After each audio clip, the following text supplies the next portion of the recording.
सबसे पहले सर आपको प्रणाम करता हूँ। विशिष्ट अतिथि है उनको प्रणाम करता हूँ। आप लोग जितने अभी इतने धैर्य से बैठे हैं अभी तक उनको प्रणाम करता हूँ। कहानी अक्सर हमें अपनों से मिला जाती है, कुछ किरदारों को जीवन का हिस्सा बना जाती हैं। यूं तो यहाँ बैठे हर एक इंसान की कहानी चल रही है, कुछ को ही शोहरत मिलती है, बाकी तो दफन हो जाती हैं। आपके सामने एक घटना को कहानी के माध्यम से बयां कर रहा हूँ। मेरा नाम ऋतिक जैन है, मैं एक अनअकैडमी एजुकेटर हूँ और कहानी का शीर्षक है पानी का निमित्त। तो जुड़िएगा आप लोग। टप टप करके पानी गिर रहा था, सिसक सिसक कर वो रो रहा था। याद आ रही थी उसे कहानी, सुनाती थी जो नानी। लहर लहर के बहता है ये गतिशील पानी, प्रपात के प्रताप से वो जल रहा था। ठहर ठहर कर वो एक लम्हा उसको खल रहा था कि काश काश हम वहाँ ना बैठे होते। कुछ वादे थे जो उन्होंने कर लिए थे, कुछ सपने थे जो उन्होंने भूल लिए थे। वो गम जो होता है ना, उनकी ज़िंदगी से कहीं खो सा गया था। और एक रोग होता है ना जिसका कोई इलाज नहीं होता, हाँ वही प्यार, वो उन्हें हो गया था। लोग प्यार में मिलते हैं कितनों से कितनी ही बार, एक अलग ही होता है मगर वो पहली नज़र वाला प्यार।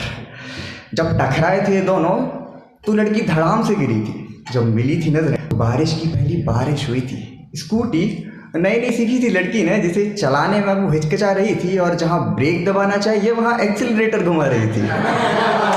लोग जमा हो गए थे, एक्सीडेंट जो हो गया था, लेकिन उन्हें तो फर्क ही नहीं पड़ रहा था, उन्हें इश्क जो हो गया था। कहते हैं कुछ हाथ से ज़िंदगी बदल देते हैं।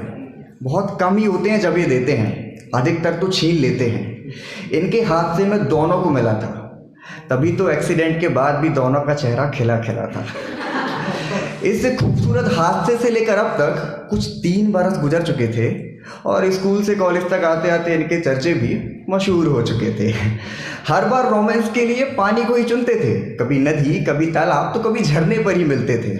शायद उस दिन की बारिश ने उनको इस कदर भिगोया था कि हर एक खूबसूरत लम्हे के लिए उन्होंने पानी को ही संजोया था। आज भी कुछ वैसा ही लम्हा आया था जब ये अवैध जोड़ा एक याद जोड़ने आया था। मौसम भी सुहाना था, आशिक भी आशिकाना था। अब बात ना करने का कोई भी ना बहाना था, अब तो बस एक दूसरे की बातों में बहना था और इनकी इन्हीं हरकतों को मज़े लेके देख रहा झरना था।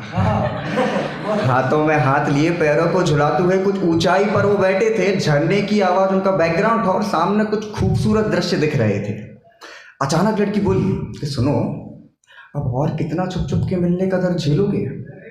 अपने घर में हमारे बारे में बात करने के लिए अब और कितना समय लोगे? लड़का भी तबाक से बोला, जाने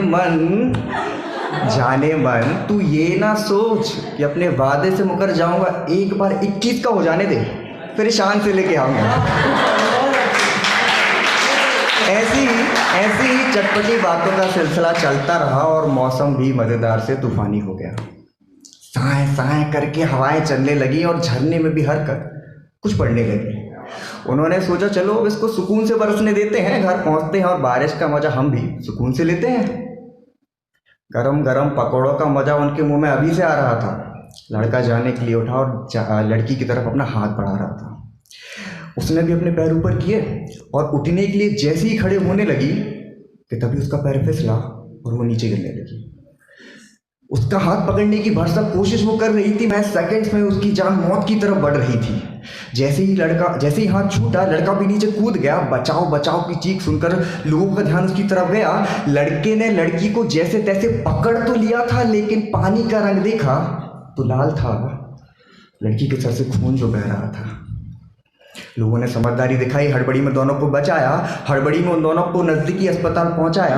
अस्पताल पहुंचते पहुंचते लड़की बेहोश हो चुकी थी। डॉक्टर्स का कहना था ब्लीडिंग बहुत अधिक हो चुकी थी। अब डॉक्टर ने उनको इंतज़ार करने बोला था, जो वो कर रहा था। हर एक पल उसका बड़ी मुश्किल से गुजर रहा था। घर, परिवार, समाज, हर कोई उस पर प्रश्न उठाए जा रहा था। अपना गम वो क्या ही टटोलता, इन सबको ही समझाया जा रहा था। इतने में लड़की के पिताजी आए और सबको हटने को बोला। बहुत गुस्से में उसको देखा और सबको इंतजार करने बोला। अब बस इंतज़ार हो रहा था और लड़की को जानने वाला हर एक शख्स रो रहा था। टप टप करके पानी गिर रहा था, सिसक कर वो रो रहा था। कुछ और घंटे बीते, फिर नर्स आई, बोली पेशेंट को होश आ गया। ये इंसान का मन सदैव ही दुख से दूर भागता है। बड़ा सुकून मिलता है जब कोई अपना मौत को छूकर जागता है। नर्स आई और बोली, क्या बोली? पेशेंट को होश आ गया। बस ये 5 शब्द सुनते ही 2 जिंदगियों को नया जीवन मिल गया। जितने भी करीबी थे वो मिलने पहुंच गए। पुलिस वाले भी अपना काम करने अंदर चले गए। ना जाने फिर लड़की के बाप ने क्या बोला, उन पुलिस वालों ने उनके हादसे में क्या क्या टलोड़ा, फिर कभी बात करेंगे उसके बाद क्या क्या हुआ। फिलहाल तो ये किस्सा यहीं खत्म हुआ। बहुत धन्यवाद।